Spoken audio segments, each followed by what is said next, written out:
Right, today I'm going to paint a dramatic sky at this beautiful place. It's called Elgol and it's on the Isle of Skye. Take this screen grab if you like. It's a wonderful reference and let's give it a go in watercolour. I have a sheet of Saunders Waterford Quarter Imperial Rough. It's a high white as well, which I've started using lately. I've just dropped in some masking tape because I want to get a sharp line on that horizon point. That's really quite important to do these sort of things very early on. Gives you a little bit of accuracy. But where I don't want accuracy is right now in this dramatic sky. I'm using basically two colours here. The blue is an indigo with a little bit of French ultramarine, and the browny colour, that's sepia. So what I'm doing, I'm mixing cool and warm colours, and I'm being very arbitrary. I'm just chucking things on. I'm looking at the reference, but I'm also doing my own thing, and the key here is not to overdo it. Now, while it's still wet, I'm trying to get those mountains in the distance, and what's nice about it, when it's still wet, you get really soft edges going. I don't want hard edges at all.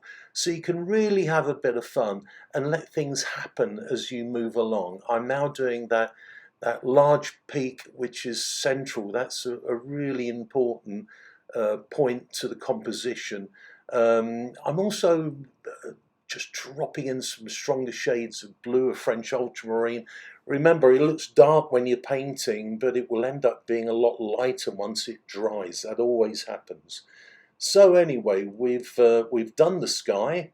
We're pretty happy with that. I've taken off the masking tape. Got a little bit of a hard line there, but let's move on and we can diffuse that as I'm doing now.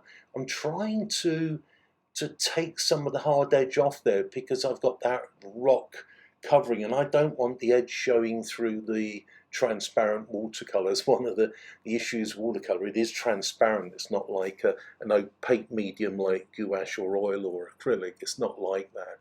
So remember, we have to leave things. We have to leave the white of the paper. The white is already there for us. Anything that's white, we don't have to paint. It's already painted itself. I'm starting from the left because I'm right-handed, so if you are right-handed you start from the left. That means that you don't drag your hand over wet watercolour, you don't leave any marks. I'm just dropping in what I call calligraphy, which is really, I suppose, drawing with a brush. I haven't done a pencil drawing here at all. You don't have to, it's such an arbitrary type of composition that you can more or less draw it as you go along. I'm using stronger pigment now. I'm mixing the blues with the browns, and when you do that you get a neutral grey, and really you need to organise a good pigment to water ratio. I'm using lights and darks. When I say pigment to water ratio, I'm talking about the amount of water you use to the amount of pigment you use, and that is one of the big secrets of watercolour painting. It's one of those things you really have to get used to. The reference has loads and loads of rocks on the right hand side. I really don't want to draw every pebble, I haven't got time to do all that. So what I'm doing, I'm implying the scene, and this is what watercolour is all about. You're not a camera, you're an artist. You know, you create the way you want to see a scene, and it's important that you start using interesting colours and strong values. You can see the rocks on the right with the headland. It's really quite strong up against that diffused distant background which is soft, so you got hard against soft, so immediately you get a feeling of distance, which is important. I'm now looking at some of the water. I'm shoving that in blue, and I've also got a lot of waves crashing here. Now there are lots of different ways of doing white waves. You can try and paint in the negative, so you're leaving the paper. That's quite hard, I think, to do in this case. Another one is maybe masking fluid. That's something else you might want to consider. You can use if you like. I don't really use masking fluid.